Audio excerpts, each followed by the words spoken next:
Bismillahirrahmanirrahim. Assalamualaikum warahmatullahi wabarakatuh.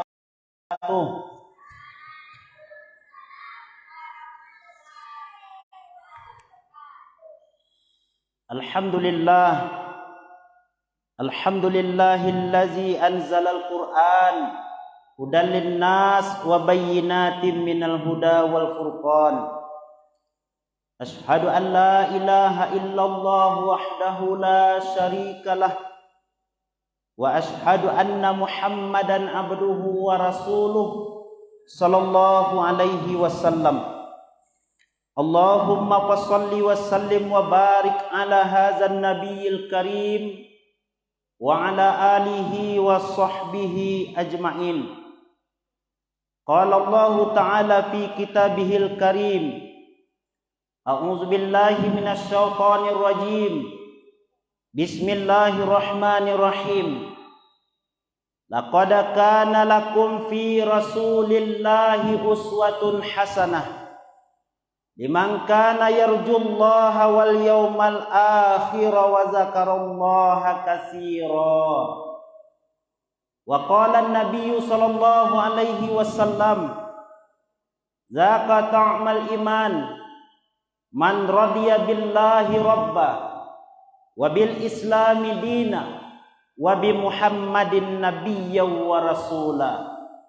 Sadaqallahul azim wa sadaqa rasuluhul habibul karim wa nahnu ala zalika minasy syahidin wasyakirin walhamdulillahi rabbil alamin.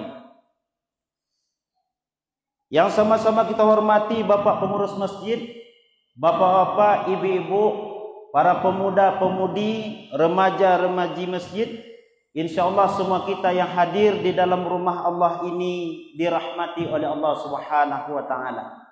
Dengan doa kita kepada Allah, Allahumma ja'al jam'ana haza jam'an marhuma.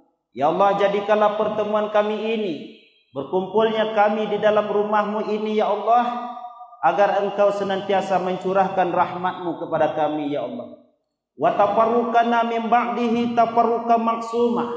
Ya Allah, kalaupun kami berpisah nantinya, kembali ke tempat kami masing-masing, perpisahan kami hendaklah perpisahan yang Engkau jauhi dari azab-Mu ya Allah. Amin ya rabbal alamin. Puji syukur kita persembahkan kepada Allah dengan mengucapkan alhamdulillahi rabbil alamin atas segala nikmat dan karunia yang masih diberikan oleh Allah Subhanahu wa taala kepada kita. Alhamdulillah, Allah masih berikan kepada kita kesehatan. Allah masih berikan kepada kita kesempatan. Di samping nikmat iman yang ada di dalam hati kita, kata Nabi sallallahu alaihi wasallam, "Ni'matani maghbunun fihi ma katsirun minan nas." Ada dua nikmat yang sering membuat manusia lalai atau dilalaikan oleh manusia. Itulah nikmat as-sihah, nikmat sehat, wal firaq, dan nikmat kesempatan. Ada orang yang diberikan oleh Allah Subhanahu wa taala kesempatan, kesehatan, namun tak ada kesempatan, waktu untuk datang ke masjid tak ada, karena mereka sibuk dengan urusan dunia mereka. Kesehatan diberikan oleh Allah, namun kesempatan tak ada sehingga tak datang ke masjid. Ada orang yang diberikan oleh Allah Subhanahu wa taala kesempatan, waktu ada untuk beribadah kepada Allah, tapi sayang seribu kali sayang, kesehatan tidak memungkinkan untuk datang ke masjid. Keinginan untuk beribadah ada, tapi kesehatan tidak memungkinkan untuk datang ke masjid. Alhamdulillah, terkumpul pada diri kita yang ada di rumah Allah pada malam hari ini. Allah berikan kepada kita kesehatan, Allah berikan kepada kita kesempatan. Tentu kita berharap kepada Allah agar nikmat iman yang telah diberikan oleh Allah kepada kita dikekalkan oleh Allah sampai kematian datang kepada kita. Wa'bud rabbaka hatta ya'tiyakal yakin. Beribadahlah kepada Tuhanmu, sembahlah Tuhanmu sampai kematian datang kepadamu. Mudah-mudahan Allah jadikan kita sebagai abdan syakura, hamba yang senantiasa bersyukur dengan setiap nikmat yang diberikan oleh Allah. Amin ya rabbal alamin. Salawat dan salam buat junjungan kita Nabiuna wa Habibuna Muhammad sallallahu alaihi wasallam dengan ucapan Allahumma salli ala sayyidina Muhammad wa ala ali sayyidina Muhammad. Allah Subhanahu wa taala berfirman di dalam Al-Qur'an surah yang ke-33 atau surah Al-Ahzab ayat yang ke-56. Kata Allah, innallaha wa malaikatahu yusholluna 'alan nabi ya ayyuhallazina amanu shallu 'alaihi wasallimu taslima. Sesungguhnya Allah dan malaikatnya bersolawat kepada Nabi. Wahai orang-orang yang beriman, bersolawatlah kepada Nabi dan berilah salam penghormatan. Apa makna solawat dari Allah? Rahmatuhu wa ridahu. Rahmat Allah dan keridhaan Allah akan senantiasa diberikan kepada orang yang senantiasa bersolawat kepada Rasul. Bahkan satu kali saja kita bersolawat kepada Rasulullah. Man shalla alayya salatan wahidah sallallahu alaihi bihi asra. Barang siapa yang bersolawat kepadaku, kata Nabi, satu kali solawat, maka Allah akan bersolawat untuk orang tersebut sebanyak 10 kali. Apa maknanya? Rahmat Allah akan senantiasa diturunkan 10 kali lipat dibandingkan dengan ibadah, dengan amalan yang kita lakukan, walaupun sekali yaitunya solawat. Yang kedua, apa makna solawat dari malaikat? Malaikat bukan mengucapkan Allahumma sholli ala sayyidina Muhammad. Malaikat bukan mengatakan sallallahu alaihi wa ala alihi wasallam, tidak. Tapi al-istighfarlah. Malaikat Allah memohonkan kepada Allah untuk orang yang senantiasa basah lisannya dengan mengucapkan salawat kepada Rasulullah sallallahu alaihi wasallam. Apa makna salawat dari orang yang beriman? Makna salawat dari orang beriman adalah bukti kecintanya kepada Rasulullah. Karena salah satu sunnah Rasulullah adalah banyak-banyak kita bersolawat. Bahkan Nabi mengatakan orang yang paling bakhil itu adalah orang yang paling tidak mau ketika nama Nabi disebutkan. Ketika nama Nabi disebutkan, dia tidak mau bersolawat kepada Nabi. Makanya ketika Nabi naik mimbar, fartaqat darajatul ula, Nabi mengatakan amin. Naik lagi mimbar yang kedua, jenjang yang kedua, mengatakan amin lagi. Naik lagi ke jenjang ketiga, Nabi mengatakan amin. Sahabat bertanya, apa gerangan yang terjadi wahai Rasulullah? Apa gerangan yang terjadi sehingga engkau mengatakan amin? Tadi datang malaikat kepadaku mengatakan, man zukir rahima amfurajulin, celakalah seseorang zukirta indahu lam yusalli alaika, disebutkan namamu dia tidak mau berselawat kepadamu. Mudah-mudahan kita senantiasa dijauhkan oleh Allah dari sifat bakhil dengan tidak mau berselawat kepada Rasulullah sallallahu alaihi wasallam. Bapak-bapak, ibu-ibu, kaum muslimin dan muslimat jamaah salat maghrib rahimani wa rahimakumullah. Sekarang kita sudah berada di tanggal 13 bulan Rabiul Awal. Sebagaimana kita ketahui, bulan Rabiul Awal ini tidak ada nilai apa-apanya, melainkan bulan Rabiul Awal mempunyai nilai dan makna yang syarat sekali dalam kehidupan kita, yaitunya dengan kelahiran Rasulullah Muhammad sallallahu alaihi wasallam. Di tanggal 12 Rabiul Awal Rasulullah dilahirkan.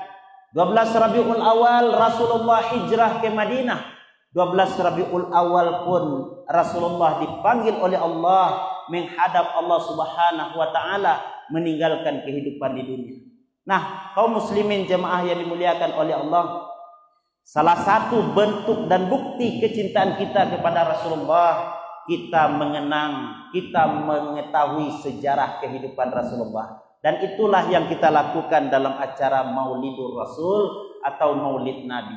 Para ulama-ulama kita dahulu, Bapak Ibu, kaum muslimin yang dimuliakan oleh Allah, melazimkan membaca berzanji. Apa isi berzanji itu? Sejarah kehidupan Rasulullah sallallahu alaihi wasallam dibacakan, diartikan sampai orang mengetahui bahwa bagaimana Rasulullah dalam menjalani kehidupan di dunia ini. Hari ini terkadang mungkin banyak di antara kita atau anak-anak kita lah khususnya yang mereka tidak mengetahui seluk-beluk kehidupan Rasulullah sallallahu alaihi wasallam. Setidaknya Bapak Ibu kaum muslimin yang dimuliakan oleh Allah, ada 3 fase penting yang harus kita ketahui dari sejarah kehidupan Rasulullah Muhammad sallallahu alaihi wasallam. Yang pertama, marhalatul i'dad namanya. Masa Rasulullah dipersiapkan oleh Allah sebagai nabi. Yang kedua, marhalatul ta'sis. Masa Rasulullah sallallahu alaihi wasallam menyebarkan ajaran Islam, membawa manusia untuk mentauhidkan Allah Subhanahu wa taala, dan ini dikenal dengan fase Mekah. Setelah itu marhalatut tanzim, Rasulullah menegakkan sistem di Madinah yang dipimpin langsung oleh Rasulullah sallallahu alaihi wasallam. 3 fase ini mesti kita ketahui, karena kehidupan kita di dunia ini Bapak Ibu kaum muslimin yang dimuliakan oleh Allah tidak lama-lama. Berbeda dengan umat-umat terdahulu yang panjang umur mereka. Umat Rasulullah umurnya tak panjang. A'maru ummati ma baina sittin ila sab'in wa aqalluhu may yajuzu zalika. Umur umatku antara 60 dan 70 tahun, sedikit yang lebih daripada itu. Maka kesempurnaan keimanan kita kepada Allah, juga kesempurnaan keimanan kepada Rasulullah. Tahu tentang sejarah kehidupan Rasulullah, inilah akan melahirkan kecintaan yang luar biasa kepada Rasulullah sallallahu alaihi wasallam. Dalam marhalatul i'dad kaum muslimin yang dimuliakan oleh Allah, masa persiapan sebelum datang atau diangkat menjadi rasul. Rasul lahir di Mekah. Rasul diberi nama dengan Muhammad sallallahu alaihi wasallam. Ini bukan sembarang nama. Nama ini adalah ilham yang diberikan oleh Allah kepada ibunda beliau tercinta, yaitunya Aminah. Datang malaikat, dalam riwayat dikatakan kepada ibunda Aminah, apa kata malaikat? Faquli u'izuhu bil wahid.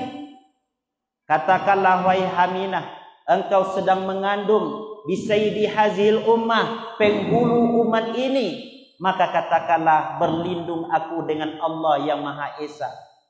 Min kulli syarri kulli hasid, dari setiap kejahatan orang-orang yang hasad kepada beliau nantinya. Sammihi Muhammadan, beri nama dia nanti dengan nama Muhammad. Makanya Bapak Ibu, kemuliaan Nabi itu pertama terletak di namanya. Apa arti Muhammad? Mahmud, yang dipuji dan terpuji. Dan bahkan bukan hanya umat Rasulullah yang memuji Rasulullah, Allah Al-Khaliq pun memuji Rasul. Sebagaimana firman Allah dalam surah yang ke-68 atau surah Al-Qalam, wa innaka la'ala khuluqin azim. Engkau Muhammad benar-benar berada di atas akhlak yang mulia. Disanjung Rasulullah sallallahu alaihi wasallam, dipuji Rasulullah oleh Allah Subhanahu wa taala karena kemuliaan Rasulullah sallallahu alaihi wasallam. Bahkan kemuliaan Rasul itu namanya pun sudah disebut dengan nama lain, bukan Muhammad, tapi nama lainnya adalah Ahmad. Sebagaimana firman Allah dalam surah yang ke-61 ayat yang ke-6 atau surah As-Saff, wa iz qala Isa bin Maryam, dan ingatlah ketika Isa putra Maryam berkata, ya Bani Israel, wahai Bani Israel, inni Rasulullah ilaikum, aku ini utusan Allah kepada kamu. Tugasku adalah musaddiqan lima baina yadayya minat Taurah, membenarkan apa yang ada di dalam kitab Taurat, wa mubasyiran bi rasuli ya'ti mim ba'dismuhu Ahmad, dan memberi kabar berita gembira kepada kalian bahwa nanti akan datang seorang rasul, namanya adalah Ahmad. Jadi Ahmad adalah nama Nabi. Makanya ada dalam lantunan nasyid atau qasidah, Ahmad ya Habib, Ahmad ya Habibi. Nah, ini adalah kecintaan kita kepada Rasulullah dengan banyak-banyak menyebut namanya. 3000 tahun lebih kurang sebelum Nabi Muhammad, lebih kurang 30 generasi sebelum Nabi Muhammad, Nabi Ibrahim dan Nabi Ismail juga berdoa kepada Allah, Rabbana wa ba'ats fihim rasulan minhum. Wahai Allah, utuslah kepada mereka seorang rasul di kalangan mereka nantinya, yatslu alaihim ayatika, yang mana dia rasul ini akan membacakan kepada mereka ayat-ayatmu, wa yu'allimuhumul kitaba wal hikmah, mengajarkan kepada mereka kitab-kitabmu dan juga tentang hikmah, wa yuzakkihim, serta membersihkan mereka. Ini sudah dijelaskan oleh Allah tentang ungkapan Nabi dan Rasul sebelum Nabi Muhammad sallallahu alaihi wasallam. Maka oleh karena itu Bapak Ibu, kemuliaan Rasulullah terletak di namanya, maka berilah nama kita, anak kita dengan Muhammad. Maka berilah nama yang disukai oleh Allah dengan Abdullah. Abdullah itu adalah ayah Nabi. Nabi mengatakan, siapa nama yang paling dicintai oleh Allah wahai Rasulullah? Nama yang bagus yang diberikan itu adalah Abdullah, kalau tidak Abdurrahman. Kini orang dah itu doh. Laya anak bulan Februari namanya Valentino Rossi. Apa no suka main bola namanya Lionel Messi. Amaknya nonton sinetron, suka nonton sinetron namanya Syahrini. Itu yang diperhatikan orang sekarang ini. Sehingga menjadikan Rasulullah teladan dalam kehidupan sudah sangat jauh panggang dari api. Maka kita sebagai umat Rasulullah bukan hanya memperingati kelahiran Rasul, sejarah kehidupan Rasul di dalam bulan Rabiul Awal saja, tapi di seluruh bulan dalam kehidupan kita adalah senantiasa mengingat perjuangan Rasulullah sallallahu alaihi wasallam. Rasul lahir ke dunia dalam keadaan yatim, lebih kurang 6 bulan dalam kandungan ibunda tercinta. Ayah telah berpulang ke rahmatullah. Setelah itu dilahirkan ke dunia ini. 4 tahun, 6 tahun sesudah Nabi dilahirkan, ibunda pergi pula dijemput oleh Allah Subhanahu wa taala. Di usia lebih kurang 8 tahun, kakek beliau pun meninggal. Di usia yang 8 tahun sampai 53 tahun, itulah Rasulullah bersama dengan paman yang senantiasa melindungi beliau, menjaga beliau dari ancaman orang-orang kafir Quraisy. Bahkan kaum muslimin jamaah yang dimuliakan oleh Allah, ketika lebih kurang umur 12 tahun, Rasulullah pun sudah diajak untuk berdagang. Kemana berdagang? Ke daerah Syria atau daerah Syam. Di dalam perjalanan bertemu dengan seorang pendeta namanya Buhairah. Pendeta ini menyampaikan agar engkau berhati-hati dan menjaga betul keponakanmu ini. Karena kalau tahu orang kafir, tahu orang Yahudi, tahu orang yang Nasrani, mereka akan membunuhnya. Kenapa begitu? Karena mereka menantikan Nabi dan Rasul akhir zaman itu, dan terletak di dalam diri keponakanmu ini. Maka suruhlah dia pulang, bawalah dia pulang, jaga baik-baik agar jangan diketahui oleh orang Yahudi atau orang Nasrani. Bapak Ibu jemaah yang dimuliakan oleh Allah Subhanahu wa taala, sebelum masa kerasulan atau sebelum umur Nabi 40 tahun, Nabi lah digelari dengan Al-Amin. Arti Al-Amin itu dapat dipercaya. Kenapa Nabi digelari dengan Al-Amin? Karena kejujuran Nabi. Tidak ada kampus atau universitas yang meluluskan para sarjananya dengan gelar Al-Amin. Kenapa Al-Amin tidak ada diberi gelar oleh orang atau kampus?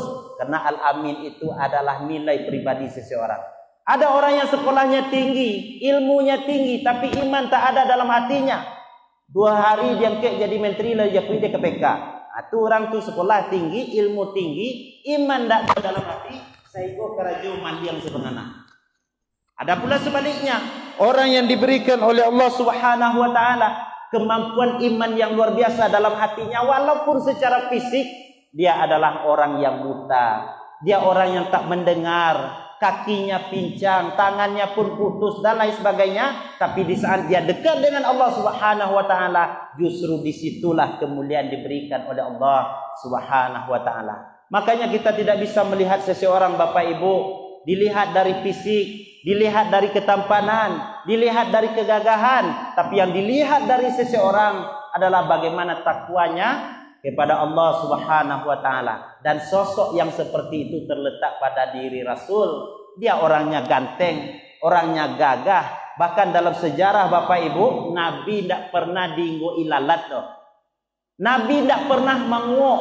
Menguak tu, menguap. Itu menguap namanya itu. Awak baru saya menangah pengajian. Ada orang yang tidak bisa tidur malam hari. Apa kata temannya? Ambil Quran, pergi bawa luak dulu. Ambil Quran, 5 minit baca Quran ya Bu. Mulai tekan tua. Kenapa seperti itu? Karena ini adalah penyakit Bapak Ibu. Kenapa itu penyakit? Karena salah satu strategi setan menjerumuskan manusia adalah melalui menguak tadi itu. Makanya Bapak Ibu, setan itu tidak akan pernah mengizinkan awak untuk melakukan kebaikan-kebaikan. Abdullah bin Abi Ummi Maktum, salah seorang sahabat Rasulullah yang matanya buta, lah tuh renta. Kalau tuh renta itu kalau berjalan lah bergoyang sadonya tuh. Lah tuh renta datang ke masjid Nabi sampai meminta kepada Rasulullah, bagaimana dengan kami wahai Rasulullah? Apakah engkau mendengar suara azan? La ya Rasulullah, datang ke masjid. Pada suatu ketika Abdullah bin Abi Maktum ini datang ke masjid, jatuh di jalan. dibantu oleh seorang pemuda. Setelah dibantu oleh pemuda, bisuakno mau ditulo balik. Bisuakno mau ditulo balik sampai penasaranlah Abdullah bin Abi Maktum ini. Kenapa engkau membantu saya? Siapa engkau gerangan? Apa jawaban dari pemuda tadi? Amboko setan. Bayangkan Bapak Ibu, kalau ada orang elok, awak mungkin si setan. Nah, amboko setan. Kenapa engkau membantu saya padahal saya mau ke masjid? Sebab pertama jatuh.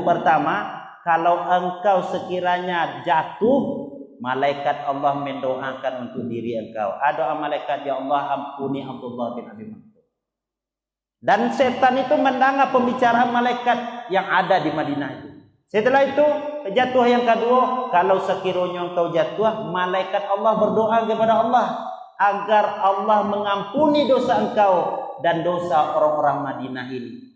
Jatuh yang ketiga pun mode itu. Tak ingin setan melakukan awak melakukan kebaikan.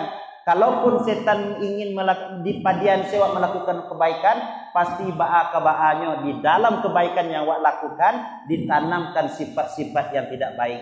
Makanya Bapak Ibu menjaga nilai iman dan Islam yang ada dalam diri awak itu tak gampang.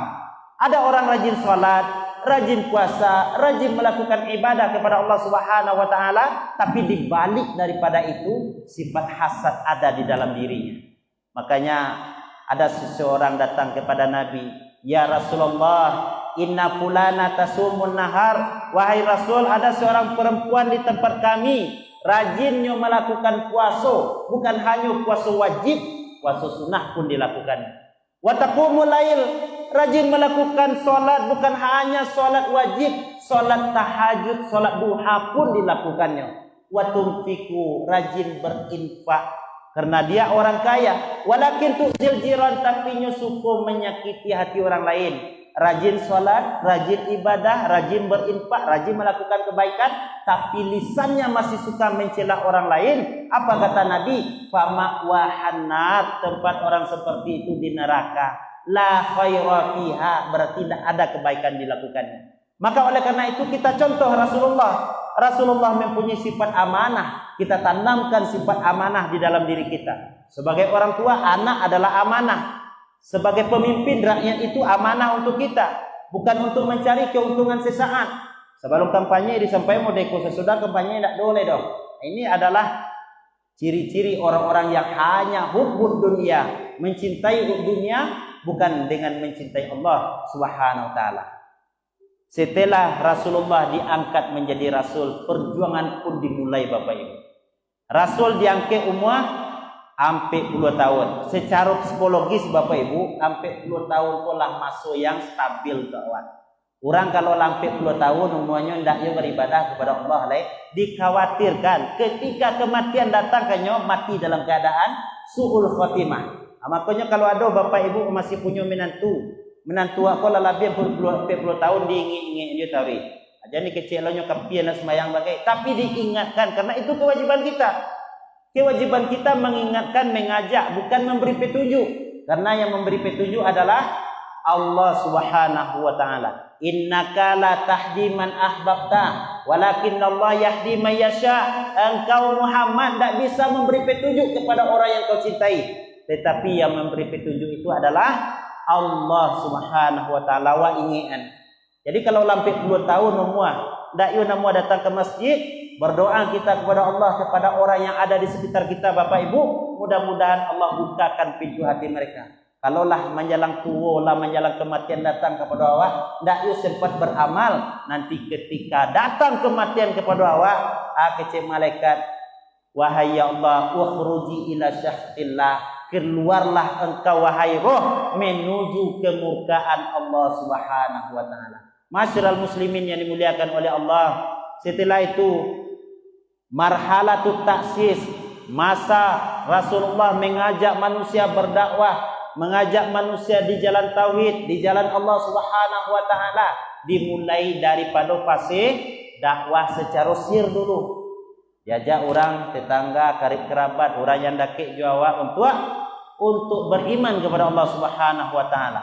3 tahun lamanya marhalatut taksis dakwah secara sir. Setelah itu baru dimulai di awal tahun yang keempat dari kenabian dakwah secara jahar. mempunyai tantangan yang luar biasa. Bahkan Bapak Ibu, orang kafir Quraisy datang ke paman beliau Abu Talib. Orang kafir Quraisy ke paman beliau, wahai Abu Talib, kami menghormatimu, tolong sampaikan ke keponakanmu agar jangan lagi dia berdakwah, agar jangan lagi dia menyebarkan ajaran barunya itu. Setelah Nabi pulang, disampaikan oleh paman beliau, ya ami, wahai pamanku, lawada'u syamsa fi yamini, kalau mereka letakkan matahari di tangan kananku, kata Nabi kepada paman beliau, wal qamara ala yasiri, rembulan diletakkan di tangan kidambo ko, ala an atruka hazal amr, agar ambo berhenti untuk menyampaikan dakwahku ke Nabi, hatta yuzahirahullah, sehingga Allah yang memberikan kemenangan, au ahli kafih, atau ambo surang yang akan celako, mataraktum, ambo tidak akan meninggalkan wahai paman. Itu yang disampaikan oleh orang kafir Quraisy ke paman beliau agar berhenti berdakwah, dan itulah jawaban Nabi. Lain diletaknya matahari di tangan kanan ambo, lain diletaknya bulan di tangan kiri ambo, agar ambo berhenti berdakwah, ambo tidak berhenti wahai paman, sehingga Allah yang memberikan kemenangan atau ambo surang yang akan celaka. Bapak Ibu jemaah yang dimuliakan oleh Allah Subhanahu wa taala, dalam riwayat lain datang pula kali yang kedua. Apa tawaran yang diberikan oleh orang kafir Quraisy? Wahai Abu Talib, kami punya pemuda ganteng. Waktu ka pemuda ko banyak, engkau jago pemuda ko dan kami jago anak engkau, keponakan engkau itu. Apa kata Abu Talib? Engkau jaga, aku menjaga anakmu agar aku beri makan, sementara keponakanku aku berikan kepada kamu untuk kamu bunuh atau untuk kamu siksa. Indah dan bodoh. Maka setelah itu Bapak Ibu jemaah yang dimuliakan oleh Allah Subhanahu wa taala, setelah berlalu dakwah secara sir, setelah berlalu dakwah secara jahar, masuklah pasti kepada namanya tahun Amul Huzni, tahun kesedihan. Pai orang yang telah melindungi Rasul, membela Rasul, Khadijah dan Abu Talib. Ketika itu gundah gulana seketik hati Nabi. Asa Nabi untuk melakukan dakwah ke Maleke Taif. Sampai di Taif Nabi tidak disambut Bapak Ibu, tapi disambit. Joa disambitnya jo karekel, joa disambitnya jo lemparan-lemparan dari orang Taif.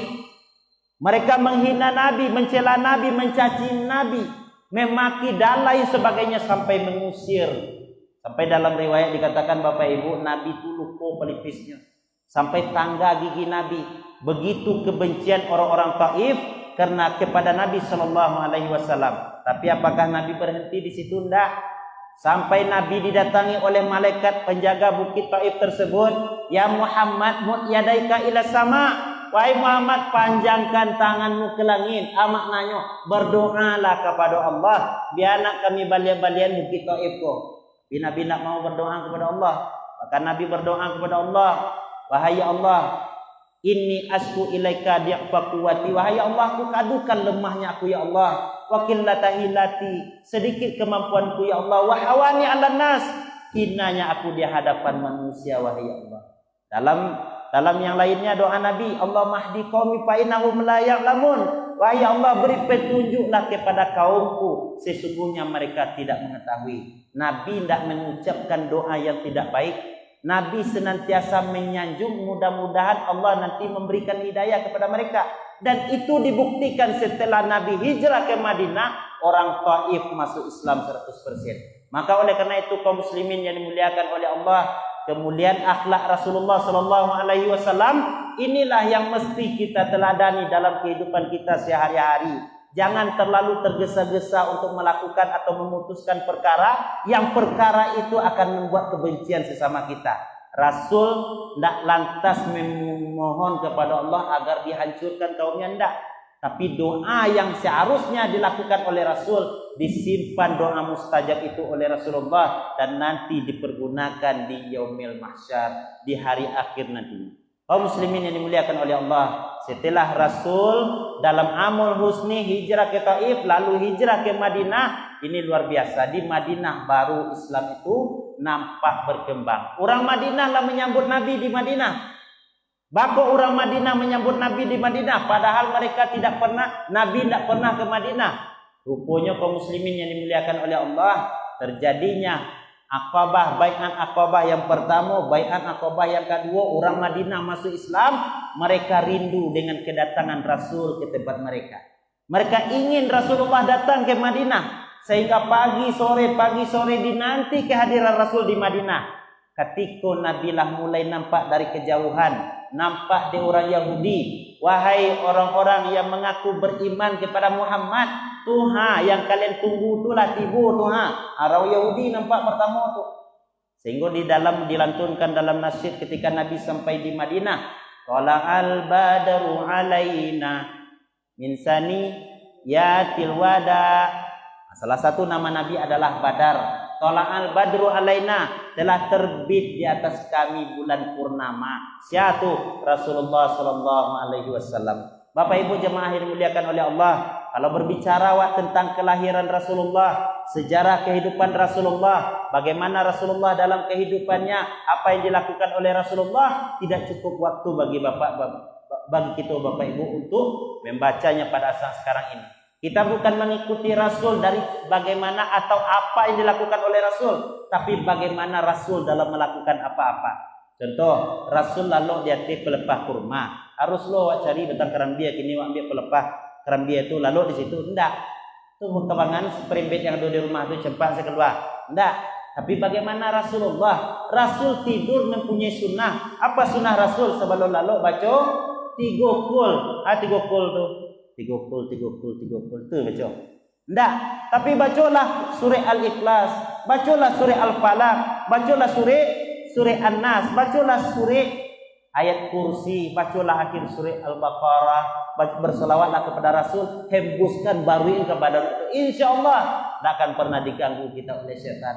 Begitu Rasulullah dalam menjalankan kehidupannya, dan itu adalah menjadi suri tauladan bagi awak. Bagaimana Rasulullah sallallahu alaihi wasallam makan?